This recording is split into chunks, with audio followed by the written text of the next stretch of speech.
Buying a home to live in or buying investment property has always been and will continue to be the great Australian dream. When you think about it, it's how our parents and their parents created family stability and wealth. And I'm sure at a young age, just like me, your parents encouraged you not to buy a car or go on that expensive holiday, but to save for a deposit on a house.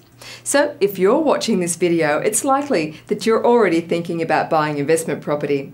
The first thing you need to do is develop a well thought out strategy. Set some goals in line with your financial capacity, taking into consideration all the influences and contingencies.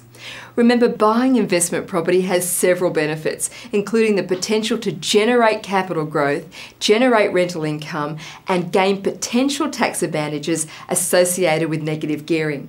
So let's go over these three benefits in more detail.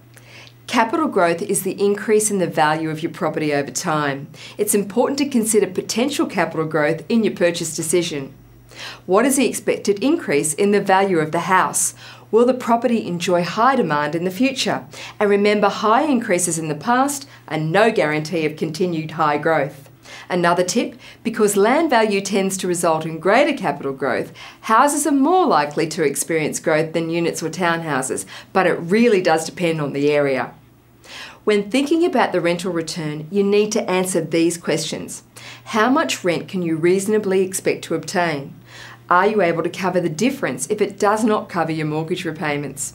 And can you afford to pay the loan if the property is untenanted? So should you choose rental return over capital gain? Some regional areas can attract a higher rental return, but that is usually offset against lower capital growth.